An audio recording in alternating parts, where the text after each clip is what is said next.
siglo XIX, Chorrillos fue muy famoso por ser el centro de las apuestas y juegos de azar. Allí se ganaron, y se perdieron también, grandes fortunas amasadas en tiempos del guano. Al respecto, el escritor Manuel Atanasio Fuentes escribió: ¿cuál es el gran atractivo que ofrece Chorrillos? ¿Por qué es el pueblo predilecto de la aristocracia? ¿Por qué es ese pueblo el sitio de reunión de los vagos de la capital? ¿Son sus aguas? Nada de eso. Es porque allí tiene establecidos sus templos la diosa de la fortuna. Es porque el mayor número de las casas son otros campos de batalla en que luchan todo el día y toda la noche los genios prósperos y adversos de los hombres. Es porque de Chorrillos se trae una fortuna adquirida en 1 o 2 días, o se saca pérdida de las economías de todo el año o de toda la vida. Y habían muchos juegos de azar, sobre todo vemos que se practicaban mucho las apuestas. En este balneario había muchas pérdidas de fortunas que eran famosas. Mucha gente llegó a apostar sus haciendas, a sus esclavos chinos. Llegó a apostar y a perder mucho dinero. Entonces, un poco que esto fue censurado porque era un lugar de excesivo juego. El propio presidente Ramón Castilla era un asiduo de las salas de juego, ¿no? Y también estamos hablando digamos, del malecón. Se construye el malecón, empieza a haber una vida nocturna en este espacio público distinto. A inicios de 1857, específicamente el 2 de enero de ese año, por medio de ley promulgada por el presidente Ramón Castilla, Chorrillos fue declarado como uno más de los distritos de Lima.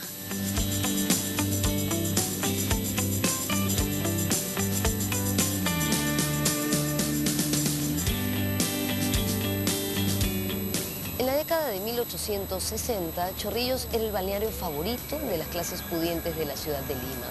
Fue el presidente Ramón Castilla quien empezó a darle prestancia a este lugar. Con los ingresos por la venta del guano se construyó un hermoso malecón. Este malecón hizo divertidas las antes monótonas noches de las familias de clases acomodadas que venían a pasar el verano aquí en sus fincas. El presidente Juan Antonio Pezet, que gobernó el país entre 1863 y 1865, tuvo una lujosísima casa muy cerca a este malecón, pero esta quedó destrozada junto con todo el lugar durante la invasión chilena en 1881.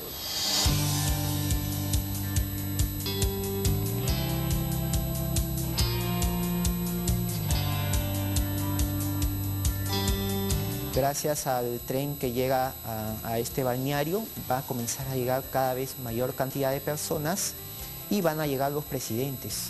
Muchos presidentes tuvieron sus casas de veraneo en este lugar. Tenemos a Castilla, tenemos a Pezet, a San Román y a otros presidentes. Prácticamente en Lima todo el mundo quería tener un lugar de veraneo en este balneario. En sus momentos de esplendor, el malecón de Chorrillos lucía 2 bellas glorietas. Desde sus barandales de madera se podía apreciar toda la bahía.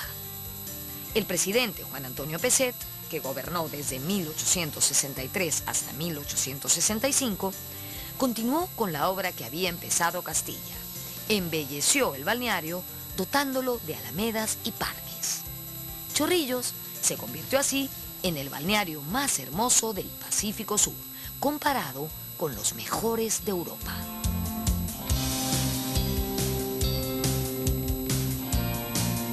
Pero no todos iban a jugar, también había muchas personas que iban a pasear, a tomar los baños, y también había muchas parejas que se conformaban con pasear por el malecón, que era uno de los atractivos de este balneario.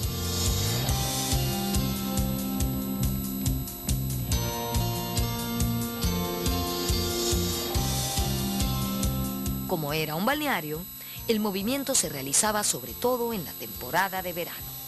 Allí llegaron varios inmigrantes italianos que regentaban surtidas y relucientes bodegas. La guerra con Chile cortó abruptamente el desarrollo de Chorrillos. Tras la derrota peruana en las campañas del sur, el ejército chileno avanzó hacia la capital. Los campos donde se realizaron las batallas decisivas fueron los arenales de San Juan y los pueblos de Chorrillos y Miraflores. Chorrillos fue devastado el 13 de enero de 1881. Yo diría que fue la defensa heroica, digamos, de la ciudad. Creo que el honor de la ciudad de los limeños, digamos, se jugó mucho allí, en Chorrillos. Y Villa también fue parte de la guerra, sobre todo porque era justo el campo de bombardeo entre la batería de San Juan de Miraflores con la gente que desembarcaba al pie de Morro Solar, ¿no? Cuenta la historia que los invasores no llegaron a cruzar el pantano porque se hundían en el pantano y la cañonada no le dejaba avanzar. Ellos avanzaron más por el Morro Solar y entraron a Chorrillos antiguo, ¿no? Chorrillos fue defendido casa por casa. Miles de chorrillanos y soldados procedentes de diversas zonas del país murieron en las calles del balneario y en el Morro Solar. Fue un lugar heroico, por eso Chorrillos es un distrito heroico, porque ya no había ejército, sino había milicias urbanas buscando desesperadamente defender la ciudad. El otrora ostentoso balneario fue incendiado y destruido por la victoriosa soldadesca chilena. De igual modo, en su intento de combatir el fuego, fueron fusilados 15 bomberos de la compañía Garibaldi. Las tropas chilenas llegan a Chorrillos, destruyen todo, lo queman y lo que no pudieron quemar o lo que no se pudieron llevar lo destruyeron. Pero antes de eso llegaron a saquear muchas cosas. Incluso acumularon muebles y antigüedades y cosas de las familias para llevárselas en un barco, ¿no? El sacrificio mostrado por los vecinos de Barranco, Miraflores y Chorrillos hizo que décadas después, en el año 1962, el gobierno de Manuel Prado las declare ciudades heroicas. Como una forma de resurgir del desastre militar, se buscó modernizar las Fuerzas Armadas. En 1945, la escuela militar que funcionaba en el cuartel de Los Cabitos se trasladó a su actual local, con el nombre de Escuela de Oficiales. Fue recién en 1951, durante el gobierno de Manuel Odría, que se oficializó el nombre de Escuela Militar de Chorrillos.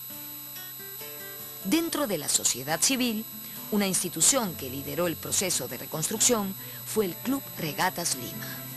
El Regatas había sido fundado en 1874, pero tras sufrir la devastación de la guerra, volvió a abrir sus puertas en 1896.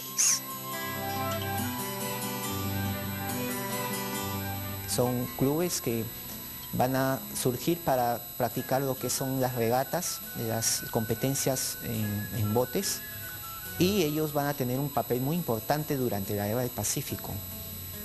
Muchos de sus socios importantes van a morir en la defensa de este balneario.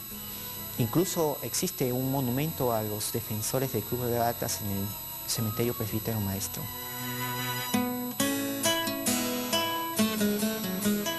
Paulatinamente, Chorrillos fue recuperando su prestancia en las primeras décadas del siglo XX.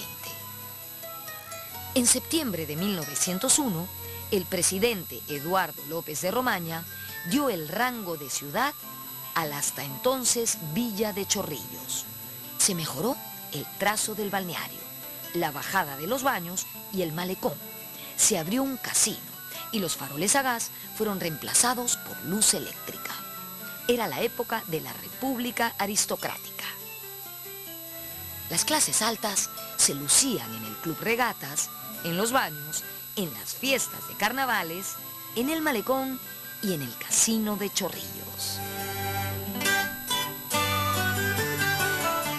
La primera expansión de la Lima moderna, digamos, de fines del XIX, inicio del siglo XX, tiene que ver con la plasmación de esta idea de la separación y de la exclusividad a través de la movilidad. La primera expansión de las ciudades hacia los balnearios del sur, donde, digamos, las élites limeñas buscan escapar del centro, porque el centro ya está lleno de mestizos, cholos, negros, la calle, las multitudes, digamos, ¿no? Y entonces salen hacia el sur, hacia las playas del sur, hacia los balnearios, y van ubicando, digamos, poblados o centros urbanos que ya existían, Miraflores, San Isidro, o mucho más allá, Chorrillos.